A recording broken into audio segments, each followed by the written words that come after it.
When it comes to greatness or any form of success, the great Zig Ziglar once said, "You don't have to see the entire staircase. You just need to take the first step." And there are few better examples in business and life right now than what's going on in South Florida with the two-time Stanley Cup champions, the Florida Panthers.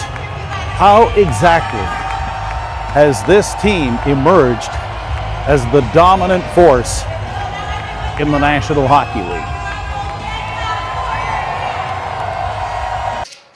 From here in Fort Lauderdale at Pantherland, hockey is as hot as the Florida sun. It helps that the Florida Panthers have won back-to-back Stanley Cup championships. And that's, hey, it's hard enough to win one, because just ask the Toronto Maple Leafs. But that being said, it's worth noting that the Panthers' success here has really sparked a boom in recreational hockey, youth hockey.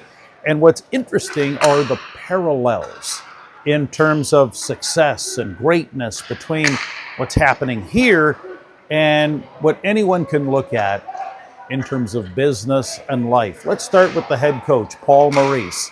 He only wins the Stanley Cup in year 26 of his NHL coaching career. Boy, you talk about playing the long game. Now, Maurice started with the Hartford Whalers and then followed the team to Carolina before stints in Toronto and Winnipeg.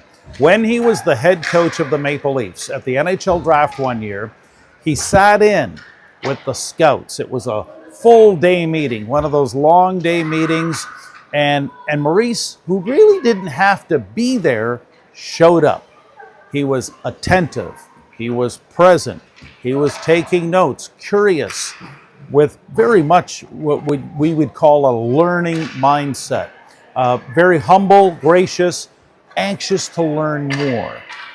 And when you think about it, the head coach of an NHL team really doesn't have to be at that meeting, because those prospects that the scouts are talking about, they probably are a good 4 to 5 years from coming up to the big club. So Maurice was already thinking big picture.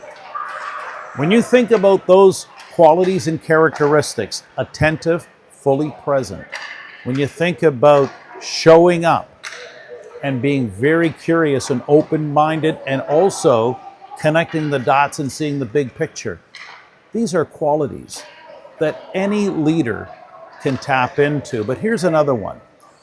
Paul Maurice, during the final minute of the last Stanley Cup playoff final against the Edmonton Oilers, final minute, he throws the fourth liners on the ice, the grinders, the muckers, the people who get in the corners and do the dirty work, not the superstars like Matthew Tkachuk and Barkov and Marchand and all the people who get all the headlines and the publicity. No, he went with the guys who work in the trenches.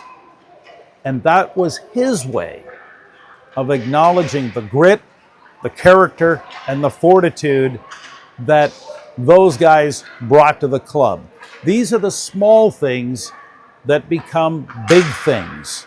And so when you think about what's going on here with the Panthers in South Florida, it's simply about recognizing you can move the ladder and move up the ladder in so many ways if you put process before the prize, taking it all one step at a time.